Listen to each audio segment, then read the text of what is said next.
Bienvenidos a la siguiente clase de química. Quien les habla, Mr. Alexander Colina. Hoy vamos a ver compuestos orgánicos de cadena abierta. Vamos a empezar con los alcanos o parafinas. Vamos a iniciar un objetivo que es netamente teórico: identificar las estructuras de los compuestos orgánicos de cadena abierta, específicamente los alcanos, sus características y propiedades. Identificar, no nombrar ni formular, aún no. Recordemos de la clase anterior que son los alcanos. Con frecuencia, los alcanos se describen como hidrocarburos saturados. Voy a colocar aquí un marcador porque me va a hacer falta.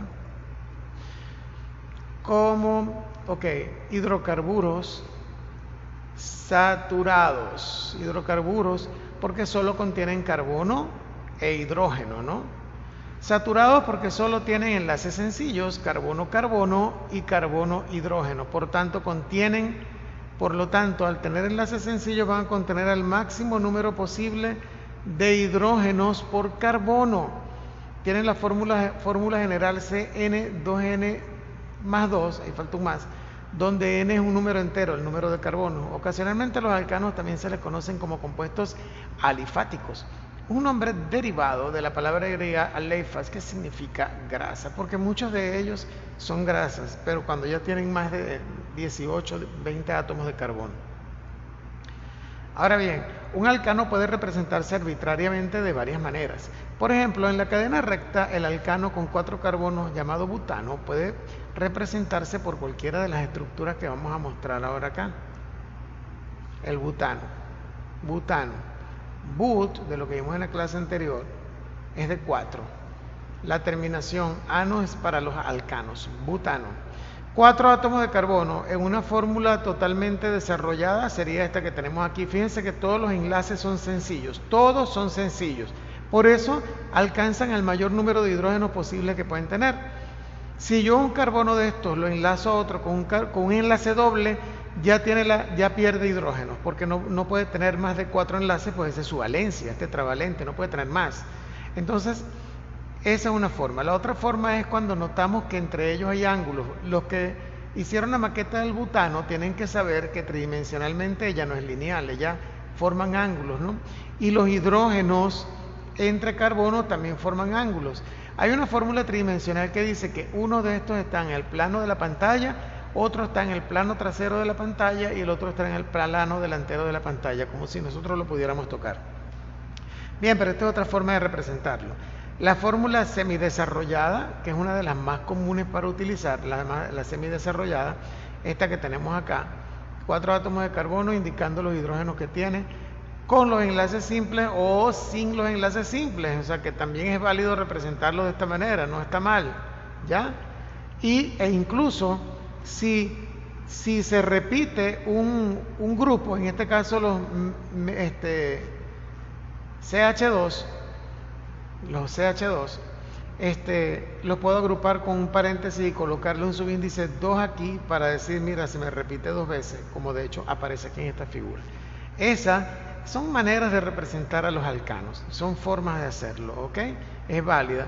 Y la fórmula abreviada sería la del butano: 1, 2, 3, 4. Nada más, no colocaría más nada. ¿Por qué no colocaría más nada? Bueno, porque se supone entonces que si las terminaciones no tienen compuestos, no tengo que poner nada. Aquí yo tendría un carbono, aquí yo tendría otro carbono, aquí yo tendría otro carbono y aquí yo tendría otro carbono, ¿no? Y los uniría entonces con sus enlaces como estamos acostumbrados. 4 carbonos, 3 enlaces. Esa sería la forma de representarlo en la forma esqueleto, que es la que hemos visto, una de las que hemos visto anteriormente. Seguimos. ¿Cuáles son las propiedades de los alcanos? Las propiedades que tienen los alcanos. Bueno, tienen muchas. Los alcanos, primero, se utilizan como combustibles, ¿no? Pero esto es porque tienen la propiedad de ser inflamables y tener buena combustión. También son buenos disolventes de compuestos parecidos a ellos. Ojo, los compuestos alcanos son no polares y disuelven no polares. Y también como lubricantes, ¿ya? Entonces, el gas natural, la gasolina, el querosén, el aceite de calefacción y la cera de parafina se componen básicamente de alcanos con propiedades físicas diferentes. Básicamente son alcanos que resultan de distintos intervalos de masa moleculares. Aquí tenemos una fotografía de gas natural ardiendo. ¿Pero de dónde vienen estos componentes? Pues vienen del petróleo crudo. El petróleo crudo pasa por un proceso de destilación, se precalienta. Esto es un esquema general, no es que es así exactamente. Pasa a un equipo que se llama columna de destilación y gracias a los diferentes puntos de ebullición de los miles de compuestos que tiene el petróleo, los más livianos, que son los que tienen puntos de ebullición más bajos, salen como gases, salen como bencinas o gasolinas, luego el querosén, nafta, el querosén que preparado es el principal combustible de los aviones, combustibles diésel, aceites ligeros, aceites muy pesados, asfalto con lo que hacen las carreteras, brea de techo y alquitranes salen por el fondo. Esto es harinado trocostal, como decimos. Pero los compuestos que salen de la destilación del petróleo, que son muy utilizados en los países industrializados, de hecho son la causa de la diversificación de la industria de muchos países, están constituidos básicamente por alcanos. De allí que la importancia de los componentes orgánicos de estudiarlos es esta, porque a nivel industrial, los que sean por la parte de tecnología entenderán que conocer estos compuestos es de vital importancia. Los alcanos son no polares, lo acabo de decir, por eso disuelven compuestos parecidos a ellos. No pueden disolver el agua porque el agua es polar y el agua no los disuelve a ellos por lo mismo, porque es polar y estos no. Es decir, estos no tienen cargas eléctricas marcadas, son neutros. Por lo que se disuelven disolventes orgánicos poco polares. Se dice que son hidrofóbicos. ¿Por qué son hidrofóbicos? Porque repelen al agua. No se disuelven en ella. ¿Son buenos lubricantes? Sí, excelentes, dependiendo de la variedad que hay. Pues cuando se obtienen, hay países que hacen mucho dinero produciendo lubricantes y tienen un petróleo de buena calidad. Preservan los metales, no son corrosivos, debido a que evitan que el agua llegue a la superficie del metal y provoque su corrosión. Ellos no son corrosivos y al ser hidrófobos, entonces no permiten que el agua llegue. Las densidades de los alcanos aparecen aquí. Esto yo lo traje de un libro de química orgánica, por eso hace referencia a una tabla, ¿no? Pero yo le coloqué el extracto de la tabla, de la dichosa tabla. La densidad de los alcanos tienen densidades cercanas a 0,7 gramos por mililitro. La densidad del agua es de 1 gramo por mililitro. Quiere decir que si la densidad de ellos es de 0,7 porque es más liviano. Por eso cuando están con agua, el agua se va al fondo y ellos quedan sobre. Por eso cuando hay un derrame de petróleo, el petróleo queda a nivel del mar. Cuando hay un derrame de gasolina, queroseno o cualquier cosa de esta, se queda sobre el agua. Y aunque ustedes no lo crean, el asfalto líquido también queda sobre el agua. Bien, comparadas con la densidad del agua, que es de 1 gramo sobre mililitro. Debido a que son menos densos que el agua, insoluble en ella, una mezcla de un alcano como gasolina, aceite y agua se separa rápidamente en 2 fases y el alcano queda en la parte superior. Lo acabo de explicar. En esta tabla podemos ver los puntos de ebullición. Recuerden que el punto de ebullición es la temperatura a la que hierve una sustancia y el punto de fusión a la que funde. El metano a temperatura ambiental, a condiciones ambientales es gas, porque fíjense que su punto de ebullición es menos 164 grados. O sea, él es gas a una temperatura hiperfría. Imagínense esta temperatura de 20 grados promedio, más rápido es gas. Punto de fusión, funde menos 183. Y mientras vamos aumentando el número de carbonos y el número de hidrógenos en la molécula, va aumentando el punto de ebullición. Va aumentando. Si nos ubicamos en la recta real, esto es aumento. Mientras más me acerco al cero, aumento. Y después pasaré del cero. Y los puntos de fusión, esos también no tienen una correlación marcada. Pero los puntos de ebullición sí. Las densidades aumentan, pero nunca pasan de 1. Bien, también esta tabla presenta los puntos de ebullición y fusión de los alcanos no ramificados. Aumentan poco a poco conforme aumenta la cantidad de átomos de carbono y a medida que aumentan las masas moleculares. Las moléculas más grandes tienen áreas superficiales más grandes, área de átomo, imagínense ustedes, lo que genera atracciones intermoleculares de Van der Waals en mayor cantidad, fuerzas de Van der Waals. Estas fuerzas ustedes no las han estudiado, debieron haberlas estudiado en química de primer año, no sé si las habrán estudiado. Pero no importa, son las fuerzas de atracción entre moléculas debido a la cantidad de masa que ellas tengan y área. Estas atracciones evitan que ocurra la vaporización y la ebullición, por eso las que son más pesadas no son tan fáciles de volverse gas. ¿Cuáles son sus usos principales? C1, C2 es los que tienen un átomo y dos átomos de carbono, como el metano y el etano. Son gases a temperatura ambiente y presión atmosférica.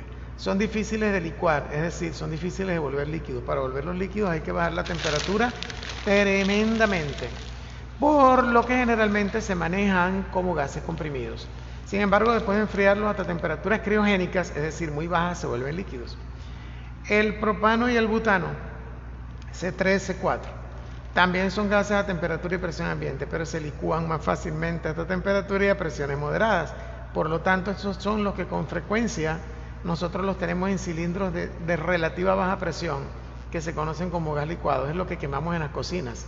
Son buenos combustibles para calefacción como motores de combustión interna. Su combustión es limpia, no produce gases con hollín, pero sí producen gases de invernadero, dióxido de carbono. Y rara vez se necesita un equipo de control para la contaminación. Por lo mismo, porque tienen una buena combustión, no producen carbón, hollín, no, nada de humo negro, en pocas palabras. Bien, tenemos aquí también el pentano y desde el pentano hasta el octano son los alcanos que en todas sus variaciones constituyen los líquidos más volátiles y son los que básicamente constituyen las gasolinas. De hecho, aquí lo dice. Los isómeros, que después veremos cuáles son, del pentano, el hexano, titano y octano, son compuestos principales de la gasolina. Volatilidad es muy importante para este uso, debido a que los sistemas de inyección simplemente arrojan un chorrito de gasolina en la válvula de admisión del aire mientras este entra. Los que saben de carro y saben de automóviles, los que han visto el carro de papá y le han prestado atención, saben que los carros tienen un sistema de inyección de combustible con el que funciona. Estos compuestos volátiles fácilmente pasan por este tipo de sistemas y toman ignición. Son los que ya hacen que el carro se mueva. La combustión de gotas no es tan eficiente como en el caso del vapor, por lo que el motor produce humo de combustión incompleta y dura poco. Por eso, mientras más volátiles son y mejor calidad tienen, el carro dura mucho más. Los que tienen de 9 a 16 átomos de carbono, que son desde los nonanos hasta los hexadecanos, son líquidos parcialmente viscosos. O sea, muy en apariencia espesos, pero no más pesados que el agua. Porque sean espesos no son más pesados que el agua. Recuerden que densidad y viscosidad son dos cosas diferentes. Estos alcanos se utilizan en el queroseno, combustible para aviones y diésel. El combustible para avión es una fracción de queroseno, que aquí lo llaman querox, pero tratado adecuadamente es un combustible altamente inflamable y explosivo. Por eso es que cuando un avión se estrella no queda nada. Tiene capacidad calorífica bastante baja. El queroseno de estos combustibles es del punto de ebullición más bajo. Alguna vez fue abundante, pero ahora es difícil de encontrar. Bueno, en los yacimientos naturales. Aquí tienen otras características. El combustible para aviones es parecido al queroseno, pero es mucho más refinado y huele menos que el queroseno. Pero viene del queroseno. ¿Ok? Importantísimo. Que sea de provecho. Estudia mucho. Es teoría, pero es fácil. No, ya pronto viene una lección. Que sea de provecho esta clase.